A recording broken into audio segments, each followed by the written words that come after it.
ನಮಸ್ಕಾರಪ್ಪ ಎಲ್ಲರಿಗೂ. ಇವತ್ತು ಮುಂಜಾನೆ ಎದ್ದು ಬೆಳಗಾವ್ಗೆ ಹೋಗಬೇಕಾಗಿತ್ತು ನಮ್ಗೆ. ಸೊ ಬೆಳಗಾವ್ಗೆ ಹೋಗಿ ಬಂದ ನಮ್ಮ ಸೈಟ್ ಕಡೆ ಬಂದಿದ್ದು ನಾವು. ಸೈಟ್ ಕಡೆ ಬಂದು ಇವತ್ತು ಕಾಜು ಅದು ಭಾಳ ಬಿದ್ದಿದ್ದು ಈ ಕಡೆ. ಸೊ ಇವತ್ತು ಭಾಳ ಕೆಲಸ ಐತೆ ನಮ್ಗೆ. ಸೊ ಇದು ನೋಡ್ರಿ ಎಲ್ಲ ಕಾಜು ಹೆಂಗೆ ಕೆಳಗೆ ಬಿದ್ದೈತಿ. ಸೊ ಇದೆಲ್ಲ ಆರಿಸ್ಕೊಂಡು ನಾವು ಮನೆಗೆ ಒಯ್ಬೇಕಾಗಿತ್ತು. ಸೊ ಇದೆಲ್ಲ ಆರಿಸ್ಕೊಂಡು ಫೈನಲಿ ಎಲ್ಲ ಮುಗೀತು ನಮ್ದು ಕೆಲಸ. ಇಷ್ಟೆಲ್ಲ ಇವತ್ತು ಕಾಜು ಸಿಕ್ಕಿದಾವೆ ನೋಡ್ರಿ. ಇದೆಲ್ಲ ಮಾಡಿ ಆಮೇಲೆ ಮನೆಗೆ ಹೋಗಿ ನಾಷ್ಟದು ಮಾಡಿ ಆಮೇಲೆ ಮತ್ತೆ ಸೈಟ್ ಕಡೆ ಬಂದಿದ್ದು. ಸೈಟ್ ಕಡೆ ಬಂದು ಇವತ್ತು ಸ್ಪೆಷಲ್ ಅಂತಂದ್ರೆ ಏನು ಕೆಲಸ ಐತಂದ್ರೆ ನಮ್ದು ಇವತ್ತು ಗಿಡ ಹಚ್ಚೋದಿತ್ತು. ನಾವು ಗಾರ್ಡನ್ ಡೆವಲಪ್ ಮಾಡತ್ತೀವಿ ನಮ್ಮ ಕಾರ್ಯಾಲಯ ಕಡೆ.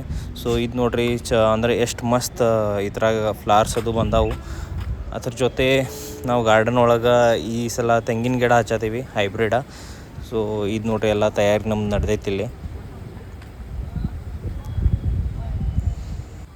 ಇದು ಗಿಡ ಅದು ಹಚ್ಚಿ ಆಮೇಲೆ ನಮ್ಗೆ ಗಾರ್ಡನ್ ಅದು ಡೆವಲಪ್ ಮಾಡ್ಕೊಳ್ಳೋದೈತಿ ಅಂತಂದ್ರೆ ಲಾನ್ ಅದು ಹಚ್ಚಾರದು ಎರಡು ಸೈಡ. ಸೊ ಅಪ್ಪ ಹೇಳ್ತಾನು ಮಕ್ಕಳ್ರೆ ಬಂದು ಊರ ಕಡೆ ಬಂದಿರೋ ಸ್ವಲ್ಪ ಕೆಲಸ ಮಾಡಿರಿ, ಬರೀ ಬರ್ಕೊಂಡು ಹೋಗಕ್ಕೆ ಹೋಗ್ಬೇಡ್ರಿ ನೀವು ಅಂತ ಹೇಳಿ ಈ ಕೆಳಗಡೆ ಕೆಲಸ ಹಚ್ತಾರೆ ಇಲ್ಲಿ. ಆಮೇಲೆ ಗಿಡ ಅದು ಹಚ್ಚಕ್ಕೆ ನಾವು ಸ್ಟಾರ್ಟ್ ಮಾಡಿದ್ವಿ. ಆಮೇಲೆ ನಮ್ಮ ಬಬ್ಲು ನೋಡ್ರಿ ಇಲ್ಲಿ ಹೆಂಗೆ ಜಲ್ದಿ ಅಪ್ಪ ನಮ್ಗೆ ಹಣ್ಣು ಕೊಡೋ ಅಂತ ಹೆಂಗೆ ಬೇಡ್ಕೊಳತ್ತಾನ. So thanks for watching. See you next vlog.